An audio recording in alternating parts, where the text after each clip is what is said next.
মহাভারত। আগের ভিডিওটিতে আলোচনা করা হয়েছে মহাভারতের প্রথম পর্ব, তাই ভিডিওটি যদি দেখোনি তো অবশ্যই দেখে নেবে।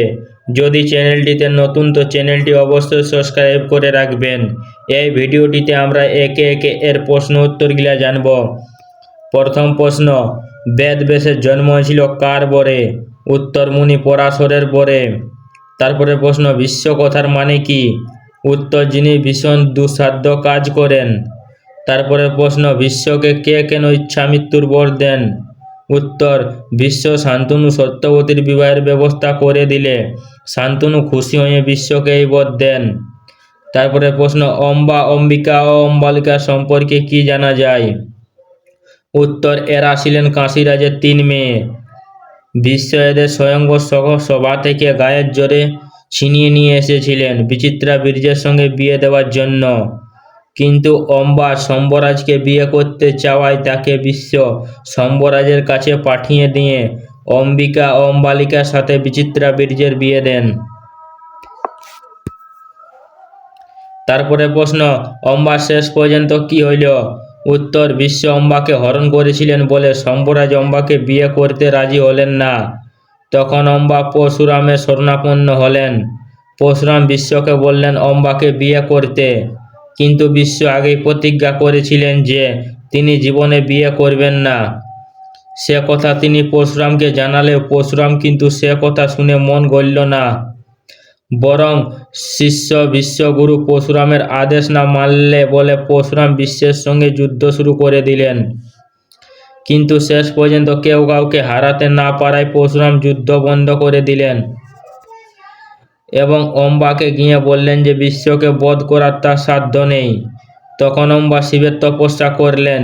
শিব তাতে সন্তুষ্ট হয়ে অম্বাকে বর দিলেন যে রাজা দ্রুপদের ছেলে হয়ে জন্মে তিনি বিশ্বকে বধ করতে পারবেন। বর পেয়ে অম্বা আগুনে ঝাঁপ দিয়ে দেহত্যাগ করলেন। তারপরে প্রশ্ন, ধৃতরাষ্ট্রের মা কে? উত্তর, অম্বিকা। তারপরে প্রশ্ন, পাণ্ডুর মা কে? উত্তর, অম্বালিকা। তারপরে প্রশ্ন, ধৃতরাষ্ট্রের স্ত্রী গান্ধারীর বাবা কে ছিলেন? উত্তর, গান্ধার দেশের রাজা সুবল।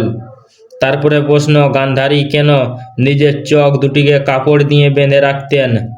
উত্তর, গান্ধারী ছিলেন পতিব্রতা আর তার স্বামী ধৃতরাষ্ট্র ছিলেন জন্মান্ধ, তাই তিনি বিয়ের সময় থেকে নিজের চোখ বেঁধে নিয়েছিলেন।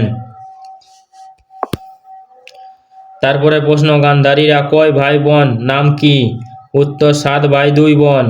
শকুনি, মতিবন, গান্ধারী, গজ, গবাক্ষ, রক্ষক, চর্মবান, আজক, সুক। তারপরে প্রশ্ন, জন্মের সময় কে গাধার মতন চেঁচিয়ে উঠেছিলেন? উত্তর, দুর্যোধন। তারপরে প্রশ্ন, পাণ্ডুপত্নী কুন্তির বাবা ও মা দাদা কে ছিলেন? উত্তর, বাবা শূরসেন ও মা মহিষিনী দাদা বাসুদেব। তারপরে প্রশ্ন, পিতা কার নাম? কুন্তির অপর নাম পিতা। পিতা কিভাবে কুন্তি হলেন? উত্তর, পিতাকে রাজা কুন্তিভোজ লালন পালন করেছিলেন বলে পিতার নাম ওই কুন্তি। কর্ণকে? কর্ণ কুন্তির ছেলে। একবার ঋষি দুর্বাসা কুন্তির সেবায় সন্তুষ্ট হয়ে তাকে এক মন্ত্র শিখিয়ে দেন। সেই মন্ত্র পড়লে যে কোনো দেবতাকে ডেকে আনা সম্ভব। তাই কুন্তি মজা করে একদিন তাই কুমারী অবস্থায় সূর্যদেবকে ডেকে আনেন ও তারই বরে কর্ণকে পান। তারপরে প্রশ্ন, অধিরথ রাধার পরিচয় কি? উত্তর, কর্ণের জন্মের পর সমাজে ভয়ে কর্ণকে কুন্তি একটি পাত্র করে জলে ভাসিয়ে দেন। তারপর সূর্যবংশী অধিরথ তার স্ত্রী রাধা জলে সেই পাত্রটিকে ভেসে যেতে দেখতে পেয়ে ঘরে নিয়ে যায় ও ছেলেটিকে বসুয়েন নাম দিয়ে ছেলের মতো করে মানুষ করেন। তারপরে প্রশ্ন, বসুয়েন নাম কি করে কর্ণ বেকর্তন হয়?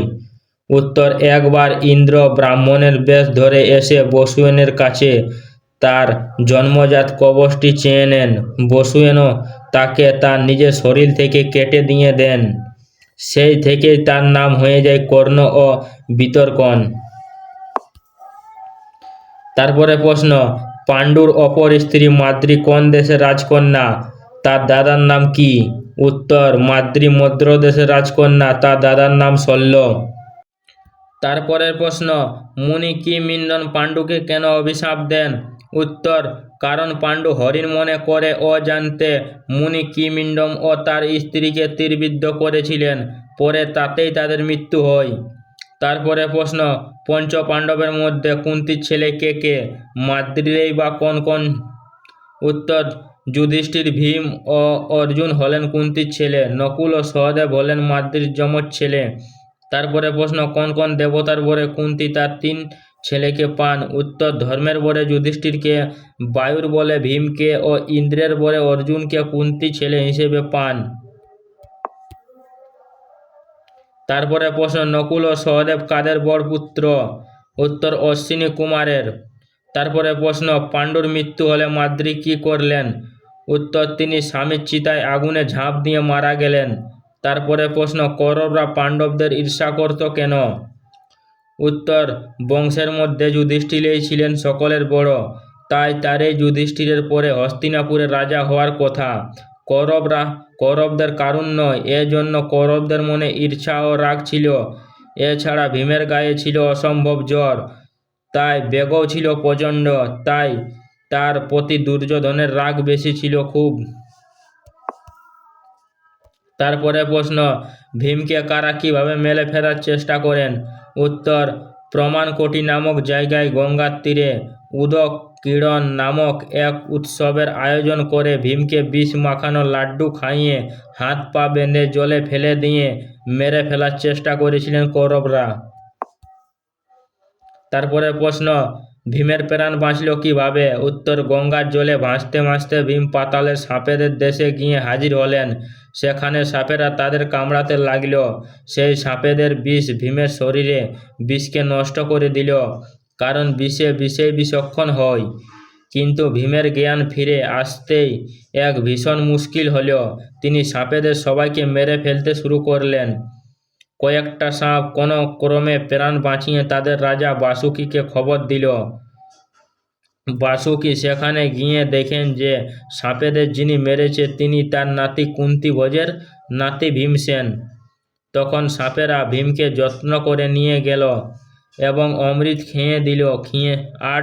8 দিন পর জ্ঞান ফিরে পেয়ে ক্ষুধার্ত অস্থির ভীমসেন 10 কলসি অমৃত খেয়ে ঘুমিয়ে পড়লেন। অমৃত খাওয়ায় দারুণ তার গায়ে অযুত হাতির শক্তি এলো। শেষ মেঘ সর্প মামাদের আশীর্বাদ নিয়ে হস্তিনাপুরে ফিরে এলেন তিনি। তারপরে প্রশ্ন, ভীমকে মেরে ফেলার চেষ্টা করার জন্য দুর্যোধনের কোনো সাজা হইল না কেন? উত্তর, কারণ পাণ্ডবরা ভয়ে এ ব্যাপারে কাউকে কিছু বললেন না। অবশ্য বললেই হয়তো বিপদ আরও বাড়ত, লাভ কিছুই হতো না। তারপরে প্রশ্ন, কৌরব পাণ্ডবদের শিক্ষাগুরু ও অস্ত্রগুরু কে কে ছিলেন? উত্তর, ঋষি শার্দারনের ছেলে কৃপাচার্য শিক্ষাগুরু ও আচার্য জরণ ছিলেন অস্ত্রগুরু। তারপরে প্রশ্ন, দরনের বাবা মা এর নাম কি? উত্তর, ভারদ্বাজ ও ঘৃতাচি।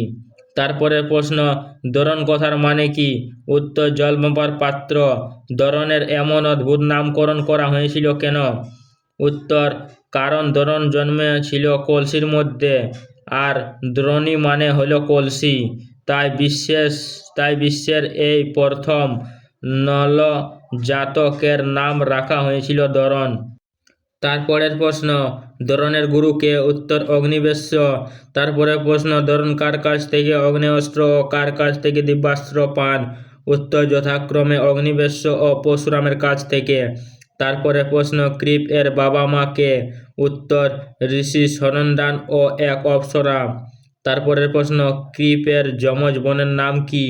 উত্তর, কৃপি। কৃপির বিয়ে হয়েছিল কার সাথে? উত্তর, দ্রোণের সাথে। দ্রোণ ও কৃপির ছেলের নাম কি? উত্তর, অশ্বত্থামা। তারপরের প্রশ্ন, অশ্বত্থামার এমন অদ্ভুত নাম হলো কি করে? উত্তর, কারণ জন্মের সময় তিনি ঘোড়ার মতো শব্দ করেছিলেন। তারপরে প্রশ্ন, আচার্য দরন কি সূত্রে ও কেন হস্তিনাপুরে আসেন? উত্তর, দরন ছিলেন খুব গরিব। একদিন তার ছেলে অশ্বত্থামা অন্য কয়েকজন ছোট ছেলেকে দুধ খেতে দেখে বাবার কাছে দুধ খাওয়ার জন্য বায়না ধরেন, কিন্তু গুরু কেনার জন্য টাকা না থাকায় দ্রোণ আর উপায় না দেখে তার ছোটবেলার বন্ধু গুরুভাই পাঞ্চাল রাজ দ্রুপদের কাছে যান। কিন্তু দ্রুপদ রাজা হওয়ার পর খুব অহংকারী হয়ে উঠেছিলেন। তিনি দ্রোণকে এমনকি চিনতে পর্যন্ত অস্বীকার করেন। তখন অপমানিত দ্রোণ কিভাবে এই অপমানের শোধ নেওয়া যায় সে কথা ভাবতে ভাবতে এসে হাজির হন হস্তিনাপুরে আচার্য কৃপের কাছে। তারপরের প্রশ্ন, কে কিভাবে দ্রোণকে কৌরব ও পাণ্ডবদের অস্ত্র শিক্ষাগুরু হিসেবে বরণ করলেন? উত্তর, একদিন কৌরব ও পাণ্ডবরা ডান্ডাগুলি বা বিটা নিয়ে খেলছিল। এমন সময় হঠাৎ গুলিটি কুয়োর মধ্যে পড়ে যায়। রাজকুমাররা অনেক চেষ্টা করেও সেটিকে তুলতে পারলেন না। তখন এক বৃদ্ধ ব্রাহ্মণ সেই পথ দিয়ে যাচ্ছিলেন, কিন্তু রাজকুমারদের এই দৃশ্য দেখে হাসলেন। তারপর রাজকুমারদের অনুরোধ কাজকৃত ইশিকা নিয়ে সেটা তুলে নিয়ে আবার নিজের হাতের আংটিটিও ফেলে দিলেন। একইভাবে তুলে আনলেন। তখন রাজপুত্ররা তার পরিচয় জানতে চাইলেন, কিন্তু বৃদ্ধ সোজাসুজি উত্তর না দিয়ে বললেন, আমার কথা বিশ্বকে গিয়ে বলো, তিনি চিনতে পারবেন। সত্যি ভীষ্ম বুঝতে পারলেন যে এ বৃদ্ধ দ্রোণাচার্য ছাড়া আর কেউ নন। আর তখন ভীষ্ম রাজপুত্রদের জন্য একজন অশ্বগুরু খোঁজ করেছিলেন। তাই দ্রোণকে পেয়ে খুব খুশি হয়ে তিনি তাকে বরণ করে নিলেন। তারপরের প্রশ্ন, দ্রোণের কাছে অস্ত্রবিদ্যা শিখে কে কে কোন কোন বিষয়ে পারদর্শী হলেন? উত্তর, যুধিষ্ঠির রথ চালনায়, ভীম ও দুর্যোধন গদাযুদ্ধে, নকুল ও সহদেব তলবারি যুদ্ধে এবং অর্জুন সমস্ত অস্ত্রে পারদর্শী হলেন। তারপরের প্রশ্ন, দ্রোণের প্রিয় ছাত্র কে ছিলেন? উত্তর, অর্জুন। তারপরের প্রশ্ন, ছাত্র হিসেবে অর্জুনের শ্রেষ্ঠত্ব কোন কোন ঘটনার মধ্য দিয়ে প্রকাশ পেয়েছে? উত্তর, একবার রাত্রিবেলা খাওয়ার সময় দ্রোণাচার্য হঠাৎ আলো নিভিয়ে দিয়ে কিছুক্ষণ পর আবার জ্বেলে দেন। এই ঘটনার কারণ মনে কোনো প্রশ্ন জাগল না, শুধু অর্জুন ছাড়া। অর্জুন ভাবলেন যে যখন অন্ধকারে হাত খাবার নিয়ে মুখের যাচ্ছে, কানে চোখে যাচ্ছে না, তখন অভ্যাস করলে রাতে অস্ত্র চালানো যেতে পারে। আর তারপর থেকে তিনি রোজ অন্ধকারে তীর চালানোর অভ্যাস করলেন। গুরু দ্রোণ তা দেখে বুঝেছিলেন যে তার ইঙ্গিত একমাত্র অর্জুনে ধরতে পেরেছিলেন।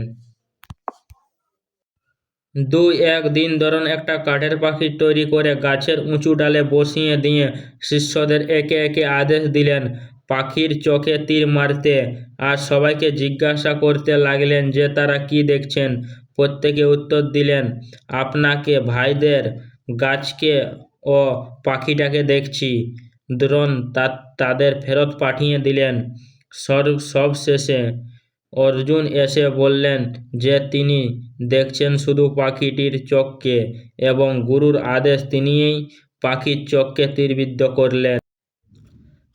একদিন গঙ্গা স্নানের সময় গুরু দ্রোণকে একটি কুমির ধরল। গুরু নিজেই নিজেকে কুমিরের হাত থেকে বাঁচাতে পারতেন, কিন্তু শিষ্যদের ভক্তি ও ক্ষমতা পরীক্ষা করার জন্য বললেন, আমাকে কুমিরে ধরেছে, শীঘ্র বাঁচাও। কিন্তু জলের ভেতরে থাকা কুমিরকে কিভাবে মারা যাবে তা ভেবে না পেয়ে সবাই চুপ করে থাকলেন।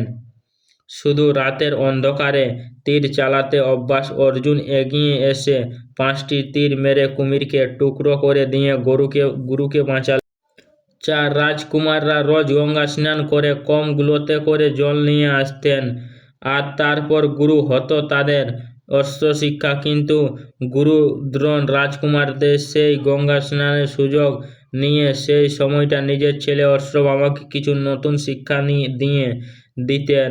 অর্জুন ব্যাপারটা বুঝতে পেরে বরুণ বান দিয়ে জল সৃষ্টি করে স্নান ও কমগুলোতে ভরে নিয়ে খুব তাড়াতাড়ি গুরুর কাছে চলে যেতেন ও নতুন শিক্ষা নিয়ে নিতেন।